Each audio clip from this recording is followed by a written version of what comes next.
Types of clauses.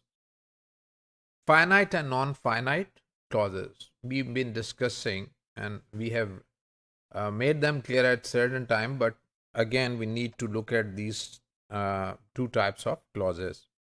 Finite clauses must contain a verb which shows tense. For example, present tense or past tense.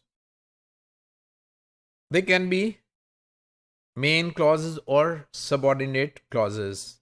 Is it raining? So it's a finite clause. It has a finite verb. Is raining, right? The verb phrase has a finite sense. Non-finite clauses contain a verb which does not show tenses. We have seen example of this clause.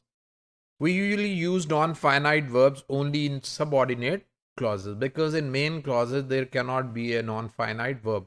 However, in subordinate clauses there can or there cannot be a finite verb or a non-finite verb as well.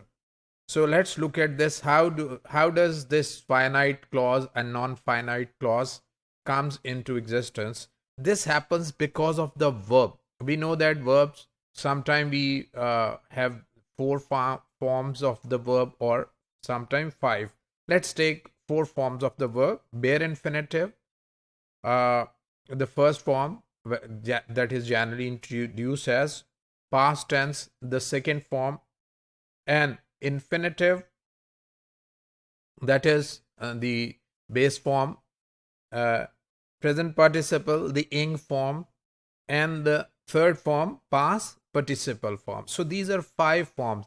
On the basis of these forms, we can determine whether a sentence or a clause has a finite verb or non-finite verb. Here we have used them in a very simple way to help you understand that how you can understand that a certain clause has a finite verb or non-finite verb. For example, she writes a letter. Here we have the verb writes, right? Write shows tense, that is present time. So it is a finite verb, right? And it's a finite clause as well as sentence. Similarly, she wrote a letter. Wrote is a past tense form and it shows past tense. So it is a finite clause, right? She to write a letter. It is to write is an infinitive, but you can see that this sentence is not grammatically correct. So you cannot directly use an infinitive as a main verb as you used writes and wrote. So it does not show tense. So it does not show, to write does not show tense. She writing a letter. Writing is a present participle form of the verb and it also does not show tense, right? So writing cannot show time. We use this word not even whenever we have to use this as a verb, we need a helping verb. She is writing a letter. So is will come, which is a time marker as we have seen. So only in that case is or was or any other time marker which will make it a finite verb, and thus the clause will become finite clause. And similarly, she written a letter. Written is a past participle, does not show time unless we use some time marker as she has, she had, she will have.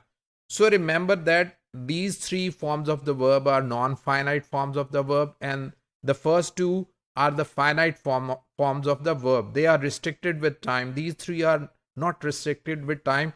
To use them as verb, you need helping verb. One thing. And second thing is that all of these three forms are used as other parts of speech, as noun, as adjective, especially the first two as noun, as adjective, as an adverb.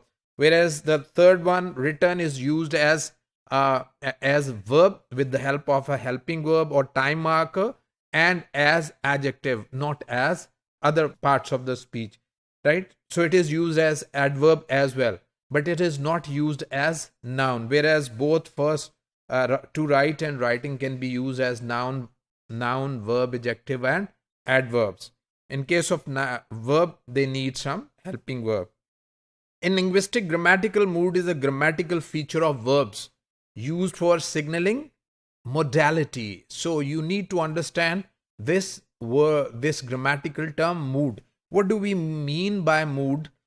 It is the use of verbal inflections that allow speaker to express their attitude towards what they are saying, whether they are talking about a statement, whether they are talking about an interrogative question, whether they are talking about a command, a request, or they are talking about something which is unreal, right? Which is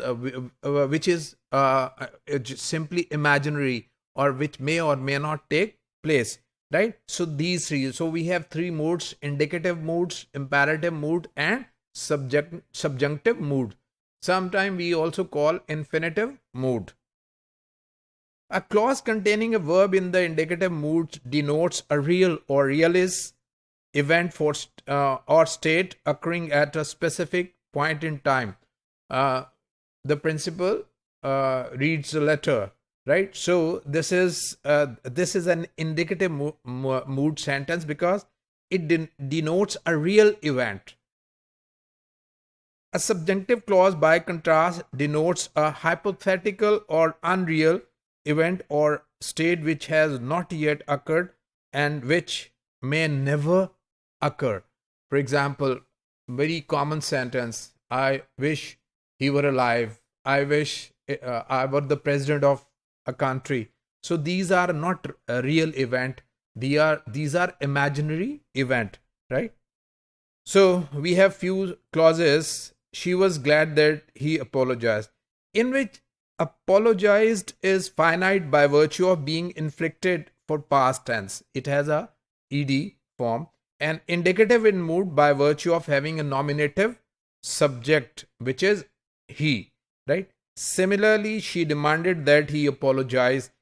In this, the verb apologize is a finite by nature of being inflicted by subjunctive mood and perhaps present tense, and by virtue of having a nominative subject he. So these are two example of finite verbs. I can't imagine him apologizing. Here, apologizing is a non-finite clause, a tenseless and moodless gerund, and has an accusative subject him. This type of verb always take a subject, right, which is in accusative case, never in the nominative case. It would be sensible for him to apologize. Again, non-finite clause, a timeless. There is no time for him to apologize. And moodless, infinitive form, and accusative subject him. Again, the subject is in accusative form, not in nominative form. And in the last sentence, it's important to know when to apologize. Again, here, when to apologize, it is a non-finite clause, a timeless and moodless infinitive form, and it has a silent subject. Who is to apologize is not clear in the sentence. So a finite clause determines the kind of subject it can have, either a nominative or an accusative. So a finite clause must take a nominative subject, either some noun, or you can know whether the subject is nominative by replacing it with the pronoun he or she. Finite clauses can have a nominative pronoun like he as their subject, but non-finite clauses cannot.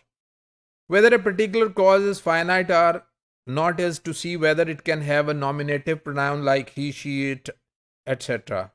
as subject. In addition to being finite or non-finite, each clause within a sentence has a specific force. So we have different types of sentences, like we say declarative, interrogative, imperative, exclamatory. So these have certain forces. So let's look at what they are.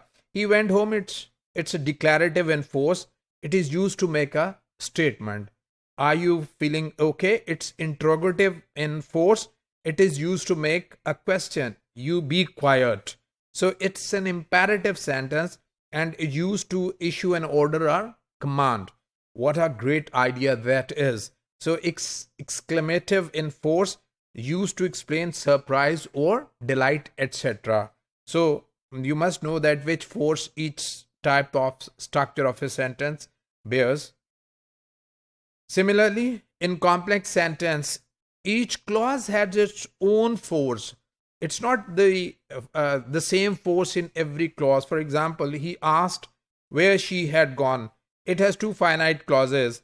He asked has declarative force, whereas the complement gone clause is interrogative. Where she had gone. Gone has an interrogative force, though it's an indirect question. Did you know that he has retired? The main clause has an interrogative force, whereas the complement clause, retired clause, is declarative.